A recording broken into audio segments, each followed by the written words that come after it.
Hello po mga kababayan. Kamusta po muli kayong lahat? Ito po si Simply Talkies Vlog. As usual. Ito na naman po tayo. Magbibigay ng ating opinion, reaksyon at komento sa mainit na usaping balita sa ating bansa. At dito pa rin tayo sa loob ng sasakyan, nakikigamit ng oras ni Talkies Birador. Medyo maingay po kasi meron pong mga nagtitraining ng helicopter, no? Mga US Marines po yata yan o mga foreign mga military, minsan Canadian or British, no? So medyo maingay-ingay po ng konti kung may maririnig man kayo. So ang pag-usapan natin, panandalian mga kababayan, ay yan pong nasa ating thumbnail na Pangulong Marcos naglalaro ng apoy. Uy, anong klaseng apoy yung nilalaro ng Pangulo, ha? Pangulo, ikaw, ha? Naughty-naughty ba yan, ha? O delikado ba yung paglalaro mo ng apoy, ha? Ground for impeachment ba yan? O magagamit ba ng mga Duterte minions yan against you, no? Para ikaw ay i-impeach at maiupo ang kanilang idolong si Pusit. Oo. At ganun din po, ha? Sinabi po ni Sagip Party List, no? Yung masyadong bitter at balat sibuyas na congressman na ang kapal ng muka na dumalo doon sa hearing ng TRICOM kahapon, na hindi naman pala siya membro pero siguro guest siya at nagmamaktol doon, no, na ginagamit ang kanyang kapangyarihan bilang isang mambabatas, no, nang babraso po, namimilit ng isang abogado, no, na nilulockdown niya yung isang resource person na si Attorney Enzo na mag-apologize po sa kanya. Hindi po siya pinatulan. Hindi niya po hindi niya po nakuha ang gusto niya na humingi ng tawad si Attorney Enzo. Palakpakan po kay Attorney Enzo, no, maski na yan po ay dilawan, no. Hindi po yan makamarcos, hindi po yan pro-admin, pero nagpakita po siya ng tapang, no, sa harapan sa pagmumuka ng isang bitter at makaduterteng representante ng bayan na si Marcoleta. Nakakahiya po, at higit sa lahat nakakahiya yung kanyang sinabi na wala daw po umanong West Philippine Sea. Kathang isip po natin. Yan po ang kanyang sinasabi, na kung tutusin, no, wala tayong claim diyan sa karagatan ng tinatawag na South China Sea. Gawa lang po natin, di umano, ilusyon lang nating mga Pilipino ang West Philippine Sea. Ha? Ganun ba? Ilusyon? Oo. Bakit di mo ipaliwanag maigi? Pupunta po tayo dyan mamaya. No, bago natin ituloy, tayo lang po ay magpapasalamat sa lahat ng ating members, followers, subscribers at mga tumutulong sa paglago ng ating channel. Shout out po sa mga OFWs, sa ating mga frontliners, sa ating men and women in uniform, lalong-lalo na po yung nagtatanggol sa ating West Philippine Sea, sa ating Coast Guard na busy po sa pagtaboy ng mga barko ng China, at sa ating Philippine Navy. Saludo po sa inyo, at ganun din po sa ating mga guro, no? Naway pagpalain tayo lahat ng ating Panginoon, no?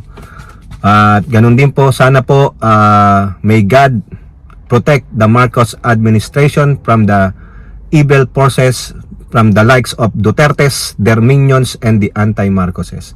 So unahin po natin mga kababayan yung paglalaro di umano ng ating Pangulong Marcos ng apoy. Yung paglalaro niya ng apoy, hindi po yan kabastusan. Hindi po yan yung nambababae siya. Hindi po mga kababayan. Yan po ang sinabi ni Representative Arlene Brosas ng Gabriela Party List. Kasi po, nilalagay po ng Pangulo di umano ang bansang Pilipinas at ang mamamayang Pilipino sa kapahamakan dahil po sa nangyaring joint air patrol ng ating bansa at ng bansang Amerika kahapon po dyan sa West Philippine Sea, na yun daw pong air patrol, yung air reconnaissance o whatever na ginawa ng dalawang bansa, ay isa pong hindi magandang pagpapakita sa bansang China. Ganun ba, Brosas? Ganon. So ibig sabihin, okay lang sa inyo ang paglalayag ng mga barko ng China sa ating teritoryo sa karagatan, dyan sa ating exclusive economic zone, dyan sa ating West Philippine Sea. Kayo, itong mga to, half glass empty, half glass full eh. At sa Pangulo, damn if you do, damn if you don't. Diba? Kung walang gagawin, batikos. Kung may gagawin, batikos. Ang gusto ng brosas na ito ay tulad ng ginagawa ng mga Duterte. Puro na lang daw diplomatic means. Eh hindi nga nakikinig ang China, mga mga kababayan. No? Meron na ng presidenteng naninindigan. Ang kanyang foreign policy ay hindi nyo magustuhan, pero that's the way it is. We need somebody. Hindi po natin kaya in terms of military, in terms of technology and weaponry. Dahil nga po ang ating bansa ay pinabayaan ng mga previous administration pagdating sa ating armed forces. Wala po tayong makabago na teknolohiya o kagamitan pang digma. Iniwan po binaliwala yung mga karatig bansa natin. Ini-improve nila ang kanilang defense para makasabay sa teknolohiya ng makabagong panahon. Tayo, baka nga mas makabago pa ang teknolohiya ng mga insurgents, ng ating mga local insurgents. Tapos itong Pangulong Marcos na ito na naghahanap ng paraan para po tayo ay maprotektahan natin ang ating kasirinlan, lalo na sa West Philippine Sea, at matuluyang maubos, maggapi, manumbalik sa pamalaan ang mga local insurgents. Ibinabatikos pa. Naglalaro daw ng apoy ang Pangulo. So yan lang, sa palagay mo, mapuprovoke ang China? Magsisimula ng World War III ang China? Sila ang magsisimula? I don't think so. Kung gusto ng China nagsimula sila ng World War III, matagal na, nilusob na nila ang Taiwan. Nilusob na tayo? Hindi po Diba? Pwede warning lang. So, what can you say? That's only words. May action na ba? May nagpalipad na ba ng bomba? Bakit masama bang magkaroon ng training, military exercise sa ating mga military partners? Diba? Ano kayo, brosas? Ano ginawa ninyo? Ang tagal mo ng mambabatas dyan. Ano ginawa ninyo, yung mga kaalyado nyo? Sa kakadaldal nyo, tignan nyo Tingnan nyo ang nangyayari sa mga magsasaka sa Zambales, sa Palawan, inaagawan ng pangkabuhayan. Tapos may ginagawa, naninindigan ng Pangulong Marcos, ayaw ninyo. Kaya nga, damn if you do, damn if you don't. Half glass empty, half glass full. Kayo saan what can we do to please you?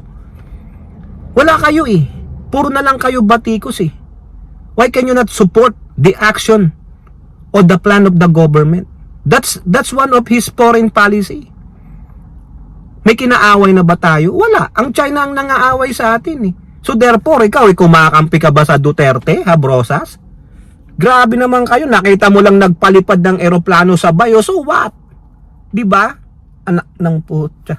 Wala talaga, mga kababayan May ginagawang magandang administrasyon nito o any administration na may gagawing maganda for the protection of Filipinos and its country, babatikusin at babatikusin pa rin. Wala talaga, mga kababayan. Kaya ang bansa natin, hindi yung magpo-progress dahil lahat na lang may sasabihin lahat na lang kokontra. We cannot even support a single ng gobyerno. Mapapamura ka na lang talaga, mga kababayan. Eto pa, yung isang mambabatas dyan, yung si Marcoleta, sinasabi yung issue sa West Philippine Sea, wala daw, kathang isip lang natin yan. So therefore, kathang isip lang pala lahat yung pangalan ng South China Sea, yung Indian Ocean, kung ano pang mga sea ang meron dyan. Diba? Kathang isip lang lahat yan. Huwag kayo, mga kababayan, kung isi-search nyo sa Google, Wikipedia ng West Philippine Sea, the term West Philippine Sea has been used since 1961. O mas maaga pa. So kathang isip lang, Marcoleta, yun ang ibabato mo sa kapwa mo Pilipino. Instead na suportahan mo, panindigan mo na meron tayong West Philippine Sea kasi nasa West eh. O may binigay ng UNCLOS, may territorial rights tayo. So therefore, we can name it. Di ba? Meron pa nga dyan, Administrative Order 2012. Ba't hindi na lang natin sabihin, panindigan natin, meron din tayong West Philippine Sea. Wala rin sa mapa ng China na may South China Sea. Wala sa mapa ng mundo. Di ba? Bakit? Pwede naman tayo dahil claimant tayo eh. Binigay sa atin ng UNCLOS, meron tayong 12 to 24 nautical miles on our continental shelf. Plus, sabi ng arbitral ruling, we have territorial rights, economic zone na 200 nautical miles on the West Philippine Sea. Yung sinasabi ng China na they have the 9 dash line, it is arbitrary. So therefore, binasura po yan ng arbitral ruling. Tayo ang pinaboran na meron tayong 200 nautical mile exclusive economic zone. So we can name it. It's on the west side of the Philippines. So therefore, karagatan. May territorial rights tayo. Meron tayong 12 to 24 nautical miles na from baseline, no? Na coastal waters, meron tayong karapatan. So what? Tapos sasabihin mo sa amin, walang West Philippine Sea? Lalo mo lang ginulo ang utak ng sambayan ng Pilipino. Bakit mga kababayan? Kasi itong NTF-ELCAC for West Philippine Sea, NTF-ELCAC, National Task Force for West Philippine Sea, together with the PCG, recently lang, they authored a book. They collaborated to create a comic book, na liwanag tungkol dyan sa ating kasirinlan sa West Philippine Sea. Comic book po yan, nilaunch nila.